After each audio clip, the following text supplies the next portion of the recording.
Qu'est-ce qui lui arrive à la 2? Il faut faire chauffer l'appareil ou...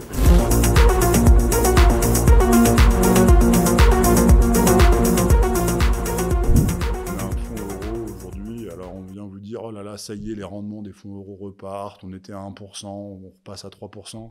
Mais quand vous avez 7% d'inflation officielle et qu'en vrai, elle est plutôt à quelque part entre 10 et 20%, il y a un appauvrissement net. Quand vous avez 3% de rendement et on va garder les 7% de chiffre d'inflation officielle, vous avez une dépréciation nette de 4%. Et donc, bien sûr, vous avez une dépréciation nette des instruments. Là, je parle des fonds euros.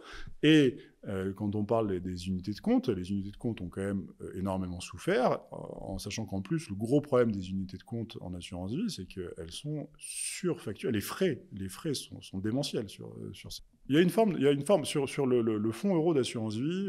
On avait, au départ, en fait, on avait créé ce système de fonds euro d'assurance vie pour financer la dette publique. C'est-à-dire que quand la dette s'est mise à gonfler à partir des années 80, il fallait quand même...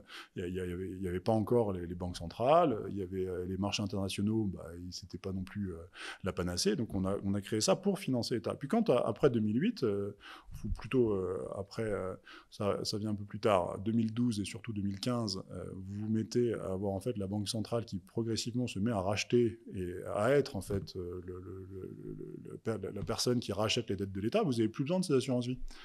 Et du coup, comme on n'avait plus besoin de ces assurances vie, on les a maltraités, on les a lacérés. Et donc vous vous êtes retrouvés avec, en 2007, une assurance vie qui rendait, un fonds euro qui rendait du 4%, du 5%, qui est maintenant, c'est repassé à 1%, là ça remonte à 3%, mais avec une inflation comme on n'en a pas vu depuis les années 80. Donc vous avez une taxation, et surtout, de manière générale, parce que l'assurance vie n'est jamais qu'une enveloppe, mais les fonds que vous donnent les banques en France, vous avez une assez mauvaise performance des produits financiers bancaires en France par rapport à la Suisse ou par rapport à d'autres pays. À mon avis, ça s'explique parce qu'en fait, les banquiers s'en servent pour refourguer un peu de pourriture. Et ça, c'est là, quand je vous disais, le risque sans le rendement. Donc, vous avez ce problème de fonds propres des banques. Et donc, les banques ont créé des obligations convertibles en actions. C'est-à-dire que si vous avez un choc comme ce qui s'est passé au Crédit Suisse, éventuellement, on va dire, au lieu de vous rendre vos 1 000 € que vous aviez investis, on va vous rendre, je sais pas, 3 actions, 10 actions de votre banque. Et puis ces 10 actions, en fait, elles valent rien, 3 € ou que dalle. Donc vous allez éventuellement tout perdre.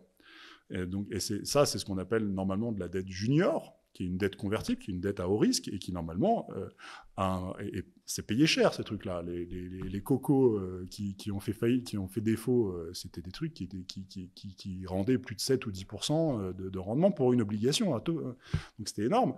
Et donc les banques, en fait, ont fait ces produits qui sont des produits risqués, mais ils ont fait comme si c'était pas risqué, ce qu'ils appellent les non-preferred senior, non-NPS, qui est en fait une dette senior. Senior, c'est une dette qui est quand même très solide et qui a peu de chances de faire défaut. Et ils ont appelé senior une dette qui est dans l'effet junior, c'est-à-dire une dette qui a des risques de faire défaut. Pardon, c'est un peu technique. Évidemment, la dette junior, c'est une dette qu'on ne donne pas à n'importe qui.